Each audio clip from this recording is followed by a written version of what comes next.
जन साहब, अब क्या अमेरिका ने ये कह ही दिया, मार्को रूबियो ने, कि अब ईरान के ऊपर मजीद हमले नहीं किए जाएंगे। ईरान का ये मुतालबा रहा कि मुस्तकिल जंगबंदी की जाए, फिर हम आबनाए हुर्मुज़ को खोलेंगे।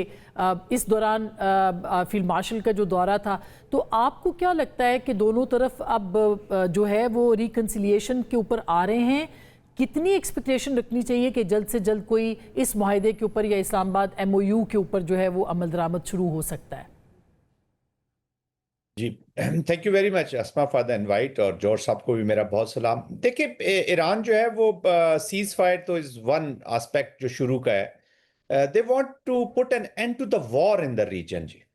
It's a huge political objective, और उसकी वजह यह है कि एक तो अमेरिका है, लेकिन इजराइल जो है, जिसकी वजह से रीजन के अंदर वॉर है, अब उसके बिहेवियर चेंज जो है वो एक्सपेक्ट किया जा रहा है कि वो अमेरिका जब तक उसके बिहेवियर के अंदर तब्दीली नहीं लाएगा तो there can't be an end to the war.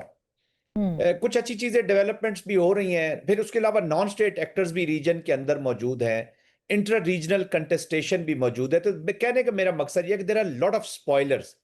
तो पूरा पॉजिटिव पीस को अचीव करने के लिए, which is the addressing the root causes of the conflict in the region, it will take little time, और उस वक्त तक ये कंटेस्टेशन किसी ना किसी मोड में रहेगी। अभी जो इमीडिएट चीज है वो सबसे इंपॉर्टेंट चीज है कि अमेरिका अपनी इस वॉर को, जो भी ऑपरेशंस हैं, इनको खत्म करके यहां से निकले।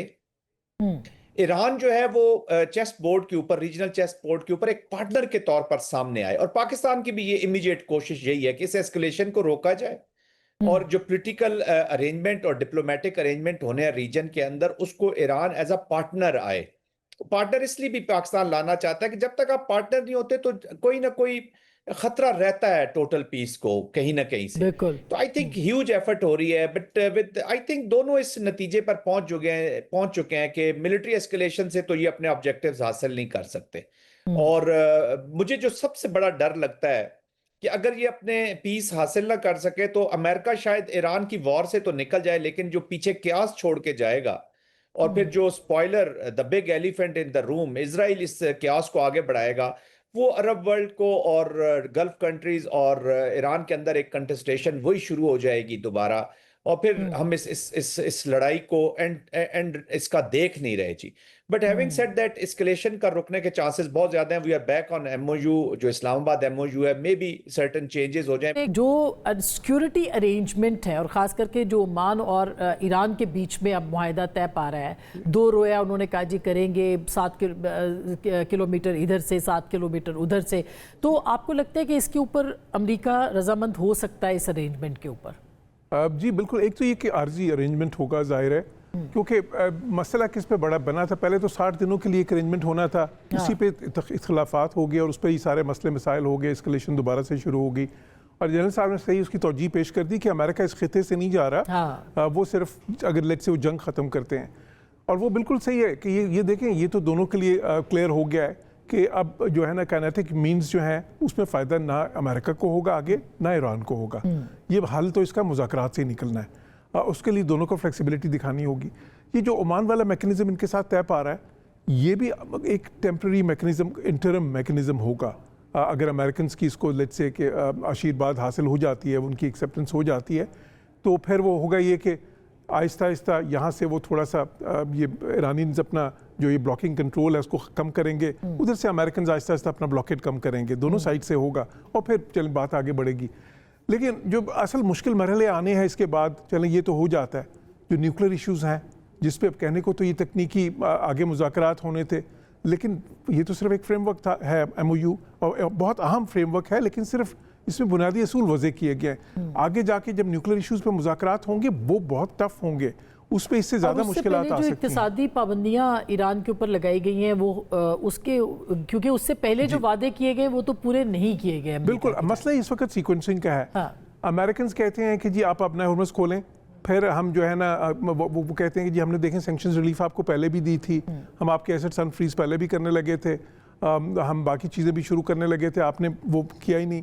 ईरानियंस ये कहते हैं कि नहीं, और ये ईरानियों ने सिर्फ ये नहीं कि उनकी स्टेटमेंट्स में है, खुद मुझे ईरानी सफ़ीर मुतअद्दिद बार ये कह चुके हैं, ईरान के वज़ीर जो अभी आए थे उनसे भी मेरी मुलाकात कराएगी, उन्होंने भी यही चीज़ की कि हम इत्मीनान नहीं करते कि अमेरिकन जो साइन करते हैं बाद में उसको पूरा नहीं करते, इसलिए वो कहते हैं कि नहीं जी आप पहले सैंक्शंस रिलीफ दें, आप पहले हमारे एसेट्स अनफ्रीज करें, फिर हम इसको खोलेंगे। तो ये सीक्वेंसिंग है इस वक्त, ये बहुत ही क्रिटिकल इशू है। लेकिन इससे रास्ता भी इसी तरह निकलेगा कि आप कि किसी ये दोनों में से किसी एक की ये बात नहीं मानी जाएगी, दोनों ही थोड़ा थोड़ा पीछे हटेंगे, तो फिर ही रास्ता निकलेगा। और उसके लिए पाकिस्तान एफर्ट्स कर उसके लिए पाकिस्तान, और बिल्कुल, क्योंकि देखें अगर लेट्स से कि अपना हॉर्मस खुलता है, जिस तरह मैंने कहा कि कोई ऐसा साइमल्टेनियसली थोड़ा दोनों साइड थोड़ी थोड़ी कंसेशंस करें, अपना हॉर्मस खुले, उसके बाद एमओयू पे वापस आएँ। और देखिए बेसिस यही बनेगा। इस वक्त अगर ये कहें कि कोई नया एक जो है ना अग्रीमेंट हो, वो बहुत मुश्किल हो जाएगा। और ये ऑलरेडी एक why to reinvent the wheel, जब एक सारा कुछ हुआ है, वापस इसी पे आएंगे, बेसिस यही बनेगा। इस पे जब वापस आएंगे, इसमें काफ़ी चीज़ें हैं, रोड मैप तो बड़ा वाज़ेह दिया गया है, और वो सारी चीज़ें जो ईरान को चाहिए। और देखें ये चीज़ जो अभी इस वक्त पेज़ेश्कियान कह रहे हैं, जो कि बहुत से मैं भी कहता रहा हूँ पहले भी, कि ईरान को जो चाहिए था वो उनको अचीव कर लिया उन्होंने। बिल्कुल, अब इसको ये बेहतर वक्त है कि जिस पे जंग को खत्म किया जाए। और मैंने उनको यही चीज़, उनके जो वजीर आए थे अभी, जो मोहम्मद अतबक, उनको भी यही कही थी। मैंने कहा देखें, एक वक्त होता है जंग का, जब आप पे जंग मुसल्लत की गई तो आपने जो रेजिलियंस दिखाई सारी दुनिया ने देखी, लेकिन एक वक्त होता है अमन का। अब वक्त है अमन का और अमन की तरफ जाने का इस वक्त। बिल्कुल। जज साहब, क्या लगता है आपको फील्ड मार्शल के इस दौरे में क्या हुआ होगा? क्योंकि दोनों तरफ से, खुद पेज़ेश्कियान साहब के दफ्तर से भी और हमारे यहाँ से भी मोहसिन नकवी साहब का जो एक्स पोस्ट आया, उसके मुताबिक काफ़ी मुस्बत जो है वो नताइज निकल सकते हैं। तो क्या एक्सपेक्टेशन है? और दूसरा, क्या यकीन दहानियाँ करवाई गई होंगी आबनाए हुर्मुज़ को खोलने के हवाले से ईरान की तरफ से, और अमेरिका का रद्द-ए-अमल क्या हो सकता है जिसका इंतज़ार है? देखिए, इसमें जो पाकिस्तान सजेशंस लेके भी गए हैं और सजेशंस को एक्सेप्ट किया है उन्होंने, काफ़ी कंकरेंस मिली है उनको अमेरिका की तरफ से भी, जो भी चीज़ें गई। और अभी काउंटर जो सजेशंस है from Iran, they are being shared with the US.